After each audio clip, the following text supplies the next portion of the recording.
ಕನ್ನಡದ ಮನಸ್ಸುಗಳಿಗೆ ನಮಸ್ಕಾರ. ಇದು ಕನ್ನಡಿಗರ ಸ್ವಾಭಿಮಾನದ ಪ್ರಶ್ನೆ. ಗಡಿನಾಡು ಕಾಸರಗೋಡಿನ ನೆಲದಲ್ಲಿ ಈಗ ಭಾಷೆ ಸಂಘರ್ಷಣದ ಕಿಡಿ ಹೊತ್ತಿಕೊಂಡಿದೆ.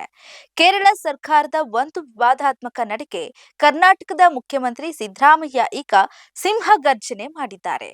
ಕಾಸರಗೋಡಿನಲ್ಲಿರುವ ಕನ್ನಡಿಗರ ಪರವಾಗಿ ಕೂಗು ಹಾಕಿದ್ದಾರೆ. ಬನ್ನಿ ಹಾಗಾದ್ರೆ ಆ ಕನ್ನಡದ ಕೂಗೇನು, ಕೇರಳ ಸರ್ಕಾರ ಮಾಡಿತೇನು ನೋಡೋಣ. ಇದು ಈ ಕ್ಷಣದ ಸುದ್ದಿ ವಿಶೇಷ. ನೀವು ನೋಡ್ತಾ ಇದ್ದೀರಾ ಬಿಪಿ ನ್ಯೂಸ್ ಕನ್ನಡ. ನಾನು ಭುವನ.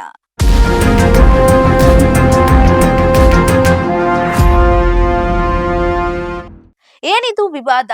ಕೇರಳ ಸರ್ಕಾರ ಜಾರಿಗೆ ತರಲು ಹೊರಟಿರುವ ಮಲಯಾಳಂ ಭಾಷಾ ಮಸೂದೆ 2025 ಈಗ ಕನ್ನಡಿಗರ ನಿದ್ದೆಗೆಡಿಸಿದೆ.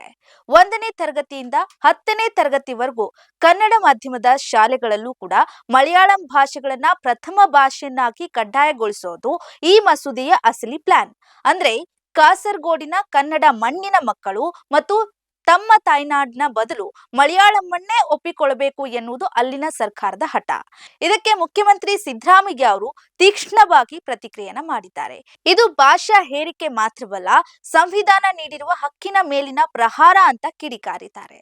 ಕಾಸರಗೋಡು ಆಡಳಿತಾತ್ಮಕವಾಗಿ ಕೇರಳದಲ್ಲಿದ್ರೂ ಕೂಡ ಭಾವನಾತ್ಮಕವಾಗಿ ಅದು ಕರ್ನಾಟಕದ ಅವಿಭಾಜ್ಯ ಅಂಗ.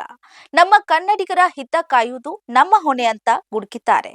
ಸಂವಿಧಾನದ ವಿಧಿ 29, 30 ಹಾಗೂ 350A ಅಡಿಯಲ್ಲಿ ಭಾಷಾ ಅಲ್ಪಸಂಖ್ಯಾತರಿಗೆ ಇರುವ ಹಕ್ಕುಗಳನ್ನ ಈ ಮಸೂದೆ ಗಾಳಿಗೆ ತೂರಿದೆ ಎಂಬುದು ಕರ್ನಾಟಕದ ವಾದ.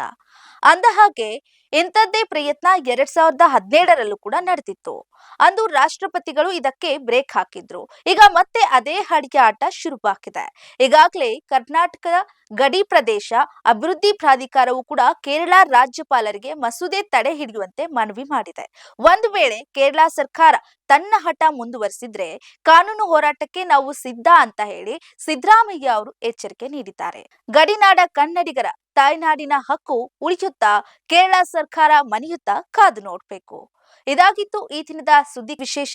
ನೈಜ ಹಾಗೂ ತಾಜಾ ಸುದ್ದಿ, ಪ್ರಾಮಾಣಿಕ ವರದಿ, ನಿಷ್ಠುರ ವಿಶ್ಲೇಷಣೆಗಳಿಗಾಗಿ ಸದಾ ನೋಡ್ತಾ ಇರಿ ಬಿಪಿ ನ್ಯೂಸ್ ಕನ್ನಡ. ಇದು ಕನ್ನಡಿಗರ ಪ್ರತಿಧ್ವನಿ.